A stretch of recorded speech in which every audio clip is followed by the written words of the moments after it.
How's everybody doing today? So today I'm going to talk about beliefs and how they're affecting your reality. Everything you're doing and you're thinking about on a regular basis actually comes into fruition in some form or another. You're always feeding your subconscious mind this information, and what you're dealing with, whether it be people, work, maybe your car, walking outside, noise, your neighbors, whatever the case may be, you're in constant creation of that. You're creating your own reality. So you're a co-creator with the universe and with God, and your projection field in this this simulation that we're doing is always projecting from your consciousness. So if you're going outside and you're tired of every time you step outside there's a lot of noise. Let's say you're living near or inside of a big city and you're just tired of the ambulances driving by, people yelling, screaming, doors slamming, whatever the case may be.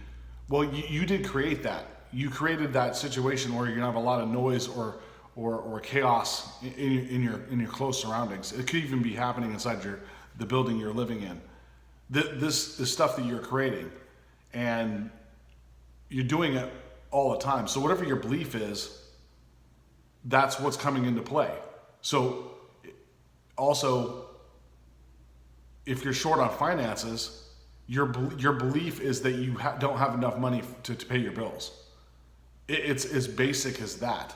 And when we realize how basic that is, you're creating that situation, you kind of you start to shift your mind, because it's just as easy, if not easier, to be in abundance as it is lack, limitation, or poverty.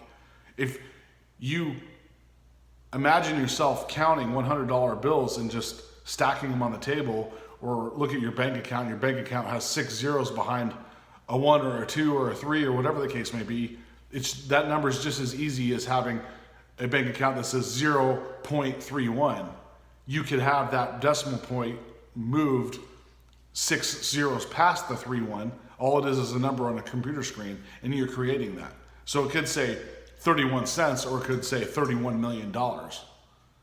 It does not, there is no amount of power required to switch it from one to another. It's just polarity. So it's just as easy for the computer to say 6 zeros after 31 as it is to have 6 zeros in front of the 31 with 0.31.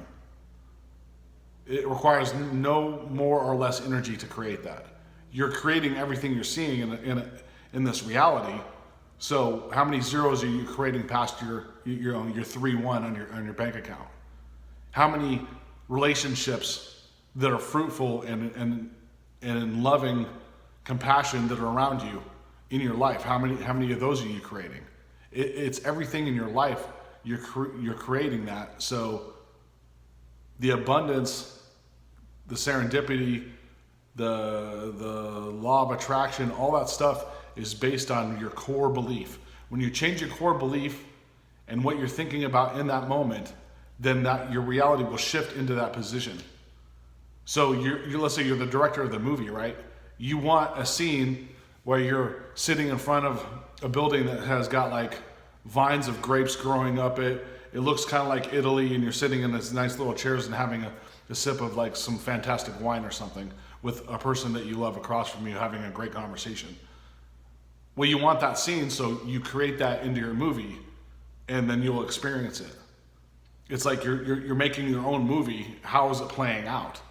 Is it playing out with violence? Is it playing out with excitement? Is it playing out with romantic situations, or maybe serenity or peace or fun or partying or whatever the case may be? You're doing that.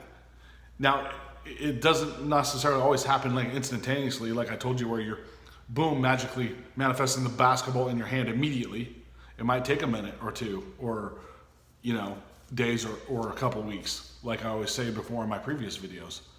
But you are doing it. You're always molding the movie into whatever you're directing it to do. Your subconscious mind is the producer. Your conscious mind is kind of like the director and the writer. You're writing your script out. What are you feeding your producer to make in the movie? You say, I want this and this and this to happen in the next paragraph or the next sentence. So that's what you bring into, that's what you populate into your reality. But it has to be with like super strong belief. It can't be half-hearted. The half-heartedness is where we're all sitting at, and that's why you're fluctuating in and out of the vibration. To bring yourself up in a higher vibration, where you're co-creating, you have to be in that vibration of creativity. You can always pull yourself out of a vibration of creativity, and that's where most of us have been and stayed. The creating vibration is a higher vibration. I'm talking about to create what you want is a higher vibration. You're always creating, and no matter what vibration you're in, you're always creating something. But the negative stuff happens at the lower vibration. So you bring yourself up at a higher vibration, you're going to create the better situations because you know you're a co-creator. You're doing this. You realize that love and compassion and the feeling of peace and abundance is a higher vibration. So you bring yourself up in that state, and that's when you can create that scene in that movie. I'm using the movie thing as an analogy, right? So just you can paint a picture in your head of what you're doing. And it's almost unbelievable. If you didn't know nothing about metaphysics or spirituality, it's unbelievable to hear this stuff. It's very, very esoteric. Like, oh, it's woo-woo, this and that's impossible. Why do you think that? Why do you think that way? Because we were taught from a young age, not to believe that. We are purposely directed not to have the ability to know how to create our situations because we're in a system of control. And to break out of that system, you have to put yourself into the creation vibration of abundance, or whatever you want to call it. Don't get wrapped up in the terminology. I'm just trying to give you an example, right? That's all I basically wanted to say to you guys today. Be tuned in for the next video. I have a special guest, Deborah A, is going to talk about relationships, and I hope you watch that video. It's really great and on an introduction on how to go into a relationship and related to human design and parts work. So look for that on the next video. And as always, I greatly appreciate you guys watching my videos, and have a nice day.